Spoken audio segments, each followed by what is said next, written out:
नमस्कार साथियों।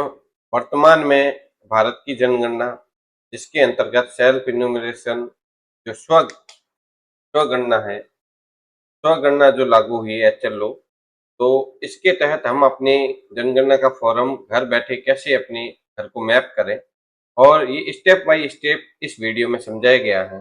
और इसकी जानकारी भी आपको इस वीडियो के माध्यम से क्या क्या चीजें चाहिए वो बताई गई है। आप सभी से निवेदन रहेगा कि अगर आप इस चैनल पर नए हैं तो इस चैनल को लाइक सब्सक्राइब शेयर जरूर करें। जनगणना जो स्वगणना प्रपत्र भरने की जो राजस्थान में तारीख है वो 1 से 15 मई है। इसके संबंध में पूरी गाइडलाइन आपको समझाई जाएगी। आप सभी से निवेदन रहेगा चैनल को शेयर जरूर करें, लाइक सब्सक्राइब शेयर प्लीज। चलिए चलते हैं वीडियो की तरफ। तो इस वीडियो में स्वगणना क्या है, ये क्यों हो रही है, क्या क्या कागज चाहिए, किस प्रकार हम स्वगणना खुद कर सकते हैं। ये स्वगणना एक आधुनिक जनगणना पद्धति है जिसमें व्यक्ति या परिवार का स्वयं अपनी जनगणना अनुसूची भर सकते हैं। यह प्रक्रिया पारंपरिक प्रगणक आधारित गणना से भिन्न है। स्वगणना के 3 माध्यम है: ऑनलाइन पोर्टल जो वेब पेज है, मोबाइल एप्लीकेशन और भौतिक प्रश्नावली मतलब एक फिजिकल। डिजिटल प्रथम दृष्टिकोण है, हम डिजिटल जनगणना में डिजिटल माध्यमों को प्राथमिकता दी जा रही। नागरिक अपने घर बैठे अपनी सुविधा अनुसार किसी भी समय अपना डेटा प्रविष्ट कर सकते हैं और यह प्रणाली सुरक्षित, त्वरित और उपयोगकर्ता के अनुकूल है। मुख्य विशेषता यह है कि जनता स्वयं जनगणना सक्रिय भागीदारी निभाए। जनगणना में स्वगणना के क्या लाभ है? तेजी से डाटा होगा, क्षेत्रीय बोझ में कमी आएगी, उच्च सटीकता और विश्वसनीयता होगी। और ये पोर्टल 24/7 आपके पोर्टल खुला है। पर्यावरण के अनुकूल डिजिटल प्रणाली है। एचएलओ ये है क्या? सबसे पहले एचएलओ ऐसी पोर्टल जनगणना 2027 के लिए स्वगणना का एक महत्वपूर्ण डिजिटल माध्यम है। यह पोर्टल नागरिकों को अपने घर बैठे अपनी जनगणना जानकारी भरने की सुविधा प्रदान करता है। इसकी प्रमुख विशेषता इसे उपयोगकर्ता के अनुकूल और सुरक्षित करती है। पहले बहुभाषीय है, ये तो इसमें भाषाएं 16 भाषाओं को शामिल किया गया है। 16 भाषाओं में हम इस जनगणना पोर्टल में कार्य कर सकते हैं। सुरक्षित है, जो ओटीपी बेस्ड प्रणाली है, और नक्शा यूआई सुविधा है। नक्शा को आप सटीक अक्षांश देशांतर पर सेट कर सकते हैं। फिर आगे है स्वगणना प्रक्रिया का आकलन। ये किस प्रकार होगा? अवलोकन। सबसे पहले मोबाइल नंबर पर लॉगिन होगा, मोबाइल नंबर से लॉगिन होगा ओटीपी के माध्यम से। फिर भाषा का चयन होगा, फिर मानचित्र का चिन्हीकरण होगा, हमारा घर कहाँ पे है। फिर कुछ प्रश्नावली है, इसके प्रश्न है वो आएंगे, और आपको एक रेफरेंस आईडी जनरेट होगी एससी की रेफरेंस आईडी। वो आपको प्रगणक महोदय जो भी आपके घर पे आएंगे उनको देनी पड़ेगी, उनका सत्यापन होगा, उनको सही से होगा, और सुपरवाइजर उनकी जो भी है उनके द्वारा उनकी समीक्षा होगी। यह पोर्टल 15 दिन के लिए खुला है। 15 दिन में आप अपना कभी भी स्वगणना प्रपत्र भर सकते हैं। और इस पोर्टल में कभी भी आप पोर्टल 24/7 मतलब पूरे दिन कभी भी इस पोर्टल पर अपना घर का जो जनगणना संबंधित है कार्य कर सकते हैं। ऐसी पोर्टल लॉगिन कैसे करें? census.gov.in पे करना है आपको लॉगिन। लॉगिन में आपको सबसे पहले अपना स्टेट चुनना है, और फिर व्यक्तिगत जो परिवार का मुखिया उसका मोबाइल नंबर और मेल आईडी भरनी है, और ओटीपी द्वारा उसकी सत्यापन करना है। ये तो हमारे लॉगिन का तरीका है। फिर है स्थान सुरक्षित। अब हम स्वगणना प्रक्रिया में सही स्थान चिन्हित करना अत्यंत महत्वपूर्ण है। यह सुनिश्चित करता है कि आपका सही भौगोलिक क्षेत्र से जुड़ा हुआ है डाटा या नहीं, प्रगणक आपके आवास तक पहुंच सके। तो आपको राजस्थान और जिले का चयन करना है, राज्य और जिले का चयन करना है। फिर अपने पिन कोड भरने हैं। पिन कोड के बाद अपना स्थानीय पता, गांव, शहर, मोहल्ला या कोई निकटतम ऐसी लोकेशन जो फेमस हो उसको दर्ज करना है। ये 3 चीजें हैं इसके अंतर्गत आपको करनी है। फिर है मानचित्र। पहले लोकेशन, दूसरी मानचित्र। मानचित्र में क्या होगा? मानचित्र ही महत्वपूर्ण है। आपको सही घर पर जो कर्सर है उसको ले जाना, ये सही घर पर ले जाना ही है मानचित्र वाला। पहले लाल मार्कर को भवन पर, मानचित्र पर दिखाई जाने वाले लाल मार्कर को खींचकर अपने आवासीय भवन पर ले जाना है। फिर उसके अक्षांश और देशांतर जो भी आते हैं उसको सत्यापन करना है, आपके वास्तविक डाटा से मेल खाते हैं, और इसकी पुष्टि करनी। पुष्टि करते ही आपके मानचित्र में हो जाएगी। फिर लोकेशन के बाद आपको 34 प्रश्नों की एक प्रश्नावली आएगी, जिसमें इस प्रश्नावली में क्या क्या शामिल है? मकान संबंधित जानकारी होगी, भवन निर्माण संबंधित जानकारी होगी, मकान की स्थिति होगी, परिवार की जानकारी होगी, मुखिया का विवरण होगा, स्वामित्व की स्थिति होगी। मुख्य स्वामित्व की स्थिति है, स्वयं का है या नहीं है, सदस्य संख्या है, आवासीय सुविधाएं हैं, पेयजल है, बिजली है, शौचालय है, रसोई है, पारंपरिक संपत्तियां है, आपके पास क्या है, वाहन है, इलेक्ट्रॉनिक उपकरण है, संचार माध्यम, अन्य विवरण जैसे मुख्य अनाज क्या है, निवास कक्षों की संख्या है। ये प्रश्नावली आपको करनी है, 34 प्रश्नों के उत्तर देने हैं। वो किस प्रकार देने हैं, पूरा लाइव प्रोसेस है, उसको मैं समझा दूंगा। फिर इसके बाद स्वगणना पूरी होने के बाद आपको एक रेफरेंस आईडी जनरेट होगी, एससी आईडी जनरेट होगी। उस एससी आईडी को जो हमारे प्रगण महोदय हैं, आपको संभाल के रखनी है। उस एससी आईडी को प्रगणक महोदय को आपको उपलब्ध करवानी है। और प्रगणक महोदय स्वगणना, अगर मान लो रेफरेंस आईडी आपको गुम हो जाए तो आप लॉगिन करके वापस निकाल सकते हैं। रेफरेंस आईडी आपको एसएमएस और मेल द्वारा दोनों माध्यम से भेजी जाएगी। प्रगणक के साथ इसे साझा करनी है और आईडी पुनः प्राप्ति की भी हमारे पास सुविधा है, क्योंकि प्रगणक के साथ जो हम आईडी साझा करेंगे वही इसका सत्यापन करेंगे। 100 मीटर एचएलबी सीमा से विस्तार दूरी 100 मीटर, सटीक भू स्थान मिलान के लिए अधिकतम 100 मीटर तक हमारे जो प्रगणक महोदय है वो इसको देख सकते हैं। 100 मीटर तक कुछ आगे पीछे करना हो तो देख सकते हैं। धन्यवाद साथियों। अब हम इसके लाइव प्रोसेस के बारे में बात करेंगे। लाइव प्रोसेस इसका क्या है आपको करके बताऊंगा मैं। स्वगणना प्रपत्र भरने के लिए आपको गूगल ओपन करना है, यहाँ साइट लिखनी है census.gov.in लॉगिन सेल्फ एन्यूमरेशन। स्वगणना पे क्लिक करना है। यहाँ आपको भारत की जनगणना, यहाँ आपको समय अवधि, गणना की अवधि बता देगा। यह राजस्थान के लिए 1 से 15 मई तक है और 16 से, जैसे ये राजस्थान 16 से 14 जून तक ये मकान सूची और मकानों की गणना का कार्य होगा। 1 से 15 मई तक स्वगणना प्रपत्र भरने का है। ये कुछ प्रश्न है, आप क्या क्या चीजें मांगेंगे, घर, फर्श वगैरह, छत, जनगणना संबंधित आईडी, जो भी है ये चीजें हैं। इतने प्रश्न है, 34 क्वेश्चन है। 34 क्वेश्चन आपको इनके रिप्लाई करने हैं और ये वीडियो है। सबसे पहले आपको स्टेट सेलेक्ट करना है। स्टेट सेलेक्ट करने के बाद यहाँ कैप्चा लगाने हैं। कैप्चा लगाने के बाद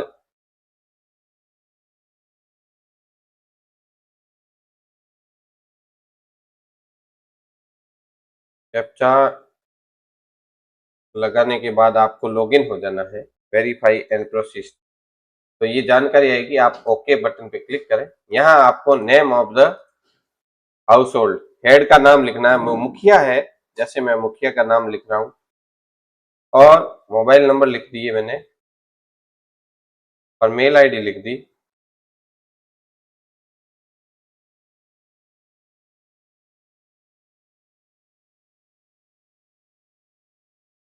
ये मैंने मेल आईडी लिख दी और वेरीफाई एंड प्रोसेस। जैसे ही वेरीफाई एंड प्रोसेस पे क्लिक करूंगा तो ओटीपी आएगा।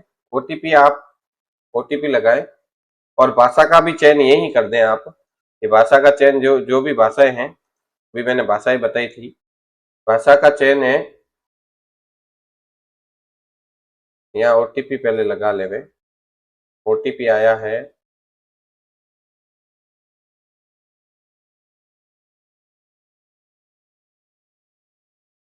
ओटीपी लगा दें, वेरीफाई ओटीपी करें। वेरीफाई ओटीपी के बाद आप लॉगिन हो जाएं।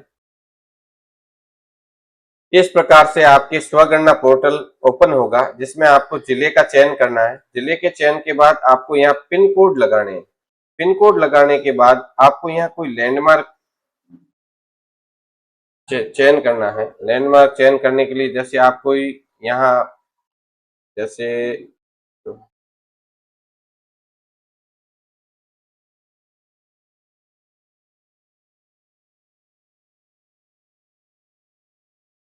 बाड़मेर खोज देते हैं, मानचित्र पर बाड़मेर आ जाएगा।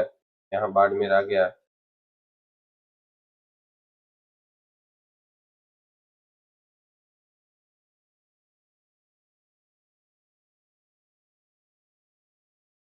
आप इसमें अपने सही लोकेशन चयन करें, जो आपका सही लोकेशन है।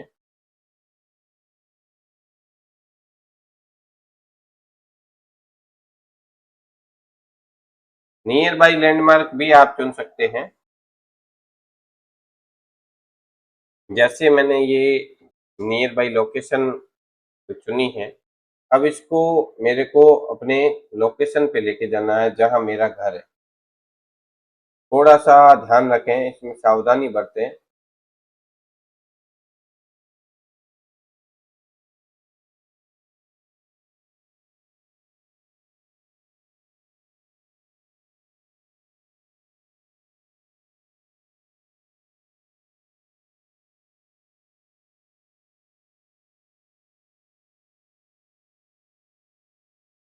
जैसे ये रेड कलर का सर्कल यहाँ मेरे घर के ऊपर आप इसको ड्रैग करके ले आए, ये जैसे ये आ गया, ये मेरा घर है का लोकेशन, ये एकदम क्लियर है। आप ओके कर लें और यहाँ सत्यापन की पुष्टि पे क्लिक करें। सत्यापन की पुष्टि पे सहेजें और आगे बढ़ें। हाँ, आप यस कर दें। फिर कुछ प्रश्नावलियां हैं, इसको आप पढ़ते जाएं और उत्तर देते जाएं। अभी जैसे मकान के फर्श में क्या है, सीमेंट। आप कुछ भी प्रश्नावली आप पढ़ते जाएं जो आपके वास्तविक स्थिति है। मकान के दीवार में प्रयुक्त सामग्री कंक्रीट, पत्थर गारा मसाला, दीवार में पत्थर गारा मसाला है। छत में प्रयुक्त ये कंक्रीट। मकान अच्छी सहेजें। फिर इस परिवार में कितने व्यक्ति रहते हैं, जैसे फॉर एग्जाम्पल 8,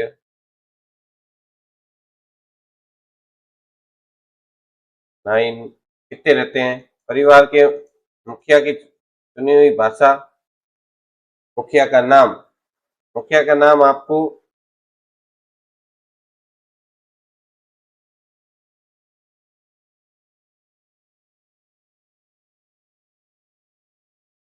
मुखिया का नाम आपको चुन लेना है। पुरुष है, अनुसूचित जाति जनजाति या अन्य। मकान का स्वामित्व अपना। कमरे कितने हैं, कमरों की संख्या आपको भरनी है। जैसे कमरे यहाँ लिख दिए 6, 5, तो 7, जैसे 7 कमरे लिख दिए। इस परिवार में रहने वाले विवाहित दंपतियों की संख्या 2, सहेजे और आगे बढ़े। फिर पेयजल का मुख्य स्रोत क्या आता है, नल आता है जो हमारे पानी की सप्लाई आती है। और स्रोत की उपलब्धता परिसर के अंदर पेयजल का हैंडपंप, टैंक, तालाब, झील। परिसर के अंदर पेयजल की उपलब्धता। पेयजल का प्रकाश का मुख्य स्रोत बिजली। आप जो भी हैं इसमें से चुनते जाएं। शौचालय की सुलभता, हाँ, नहीं है तो नहीं कर दें। शौचालय का प्रकार, पाइप सीवर प्रतिनिधि द्वारा, सेप्टिक टैंक द्वारा, 2 सोखता गड्ढा। ये आप इसमें से कर लें। सर्विस लाइन से है शौचालय। गंदे पानी की निकासी किससे जुड़ी हुई है, खुली नाली से है। पानी के अंदर स्नान की सुविधा, स्नान की सुविधा की उपलब्धता, हाँ, स्नानघर है।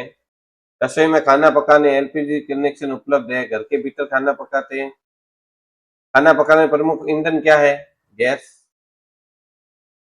फसल उपलब्ध, कोयला, कच्चा तेल, मिट्टी, एलपीजी।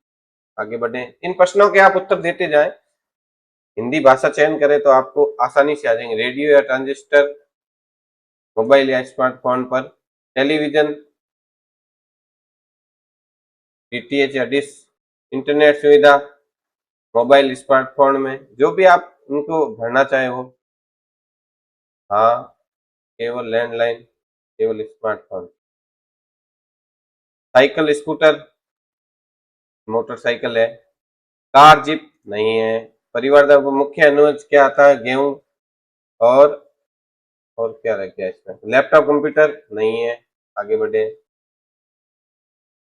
फिर आता है ये जानकारी को आप आसानी से चेक कर ले। इस चेक करने के बाद आप इसको ड्राफ्ट के रूप में सेव कर सकते हैं। ड्राफ्ट के रूप में सेव करें तो जैसे ये संशोधन करना हो तो आप वापस जा सकते हैं संशोधन के लिए।